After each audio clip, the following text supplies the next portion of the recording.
आयुष के पापा के लिए लाई थी ये, सिकुड़कर आयुष के नाक का हो गया है। हमारी खूबसूरत साड़ी का तो रंग ही उड़ा दिया। इसीलिए अपनाए सही डिटर्जेंट, 2 डाला का एडवांस फॉर्मूला जो दे कपड़ों को नई चमक और साथ ही सिकुड़ने से बचाए, चले ज्यादा और पैसे बचाए। इसीलिए अब से जो धोए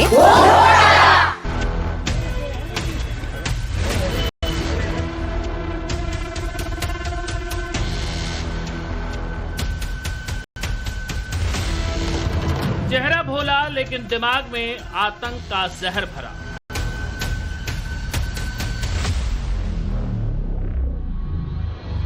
बुर्के में दिख रही इस महिला का नाम शमा परवीन है।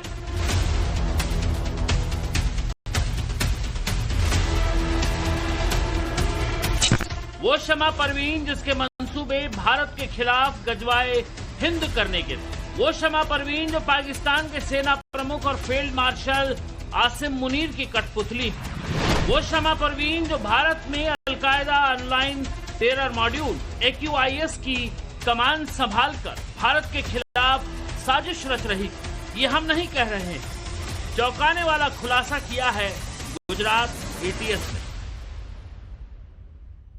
शमा परवीन को 29 जुलाई को भारत में अलकायदा को फैलाने के आरोप में बेंगलुरु से गिरफ्तार किया गया था। गुजरात ATS ने अलकायदा के ऑनलाइन टेरर मॉड्यूल का भंडाफोड़ करते हुए 5 आतंकियों को गिरफ्तार किया था, जिसमें बेंगलुरु से पकड़ी गई अलकायदा के एजेंडे को फैलाने वाली शमा परवीन भी शामिल है। गुजरात ATS ने शमा परवीन से पूछताछ और उसके इंटरनेट मीडिया अकाउंट की जांच की तो चौंकाने वाला खुलासा हुआ। शमा के ऐसे पोस्ट मिले जिसमें शमा परवीन की पाकिस्तानी फील्ड मार्शल आसिम मुनीर से कनेक्शन सामने आया है। खुलासा हुआ है कि वो मुनीर के गजवाए हिंद एजेंडे को भारत में फैला रही थी। पाकिस्तानी आर्मी चीफ आसिम मुनीर से इस मिशन को आगे बढ़ाने के लिए बोल रही थी। शमा ने मुनीर से भारत पर आक्रमण करने की अपील की। उसने कहा था कि अब समय आ गया है जब पाकिस्तान को भारत में खिलाफत परियोजना को लागू करने की दिशा में कदम उठाने चाहिए। हैरानी की बात है कि शमा परवीन ने ये सब कुछ 7 मई से 10 मई के बीच किया। ठीक उस वक्त किया जब भारत पाकिस्तान परस्त आतंकियों के खिलाफ ऑपरेशन सिंदूर चला रहा था। भारत की सेना पाकिस्तान के आतंकियों की कब्र खोद रही थी और शमा परवीन भारत में बैठकर भारत के खिलाफ जहर फैला रही थी। इस दौरान शमा के कई पोस्ट भी गुजरात ATS को मिले हैं, जिसमें शमा पाकिस्तान का खुला समर्थन और भारत के खिलाफ नफरती संदेश फैला रही थी। जांच में खुलासा हुआ है कि शमा परवीन सोशल मीडिया पर भड़काऊ पोस्ट करती थी, भारत के खिलाफ नफरत भरे संदेश शेयर करती थी। शमा के कई पोस्ट गुजरात ATS के हाथ लगे हैं। इस लेडी टेरर क्वीन का काम था सोशल मीडिया के जरिए मुस्लिम युवाओं में जहर भरना और उन्हें भारत के खिलाफ भड़काना था। सोशल मीडिया के जरिए वो युवाओं के दिमाग में जहर घोल रही थी, जिसमें भारत सरकार के खिलाफ जिहाद का आह्वान किया जाता था और देश में वैमनस्य फैलाने की कोशिश की जाती थी। उसका मकसद था भारत को अंदर से तोड़ना, दंगों की आंच में झोंकना और देश में कट्टरपंथी सोच को हवा देना। शुरुआती पूछताछ में इसने एक्सेप्ट किया कि वो अलकायदा से रिलेटेड कंटेंट डालती थी और जो हमें टेक्निकल डिटेल्स जानने को मिली थी उन सब चीजों को इसने एक्सेप्ट किया। तो इसने अलकायदा के लीडर मौलाना आसिम उमर के काफी सारे वीडियोज अपने पोस्ट में डाले हैं, जो कि हथियारबंद विप्लव, गजवाए हिंद की स्थापना तथा धार्मिक आधार पर हिंसा व आतंकवादी हमलों के लिए लोगों को उकसाता है। AQIS मॉड्यूल की सरगना शमा परवीन AQIS के चीफ रहे मौलाना आसिम उमर और सनाउल हक से मीडिया को हथियार बना चुकी थी। कट्टरपंथी सोच को हवा देकर वो AQIS के नेटवर्क को मजबूत कर रही थी और बार बार आसिम उमर के भाषण को हथियार बना रही थी। अलकायदा के इमाम अनवर औलाकी के जिहादी स्टेटमेंट्स भी जो कि देश विरुद्ध करने के लिए लोगों को उकसाते हैं, वो इसने डाले हुए हैं। लाहौर की लाल मस्जिद के मौलाना अब्दुल अजीज के बयान भी जो कि देश में धार्मिक आधार, जातिगत आधार पर वैमनस्य फैला करके हिंसा फैलाना चाहते हैं, उस तरह के वीडियोज भी इसने डाले हैं। इसके अलावा एटीएस की जांच में पता चला कि शमा ने आसिम मुनीर के हिंसक भाषण भी शेयर किए थे। भारत के खिलाफ साजिश रचने वाली इस शमा परवीन की क्राइम कुंडली भी जानी। 30 साल की शमा परवीन मूल रूप से झारखंड की रहने वाली है। बेंगलुरु के हेब्बल इलाके में अपने भाई के साथ रहती थी। झारखंड की रहने वाली शमा बीकॉम ग्रेजुएट है। शमा कट्टरपंथी प्रचारकों की भड़काऊ और भारत विरोधी सामग्री साझा करती थी, जिसके लिए 2 फेसबुक पेज और एक इंस्टाग्राम हैंडल चलाती थी, जिसके 10,000 से ज्यादा फॉलोअर्स थे।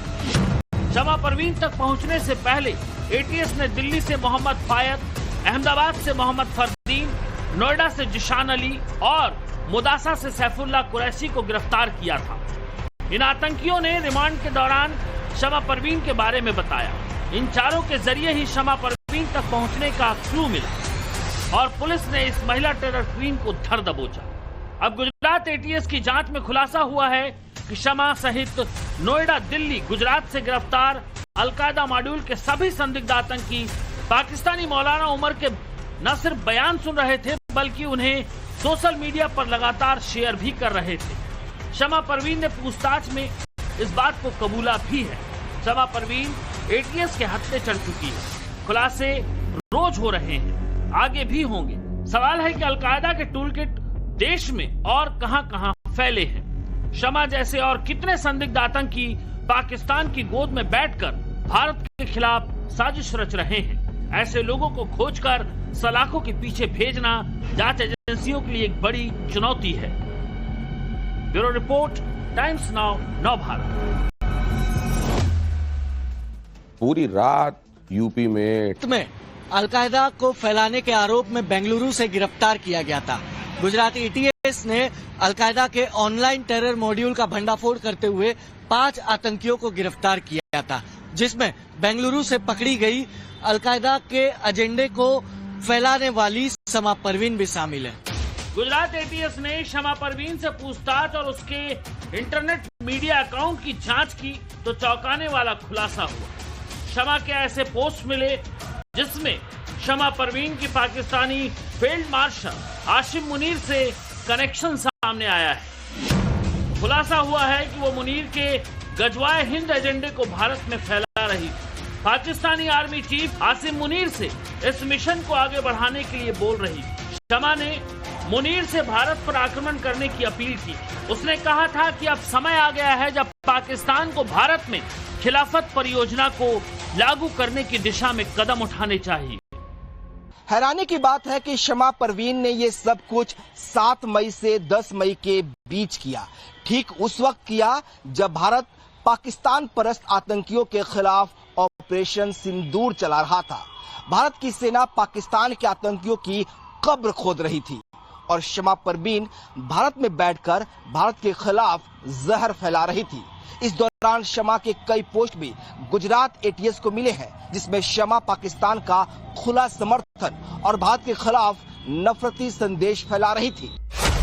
जांच में खुलासा हुआ है कि शमा परवीन सोशल मीडिया पर भड़काऊ पोस्ट करती थी, भारत के खिलाफ नफरत भरे संदेश शेयर करती थी। शमा के कई पोस्ट गुजरात एटीएस के हाथ लगे हैं। इस लेडी टेरर क्वीन का काम था सोशल मीडिया के जरिए मुस्लिम युवाओं में जहर भरना और उन्हें भारत के खिलाफ भड़काना था। सोशल मीडिया के जरिए वो युवाओं के दिमाग में जहर घोल रही थी, जिसमें भारत सरकार के खिलाफ जिहाद का आह्वान किया जाता था।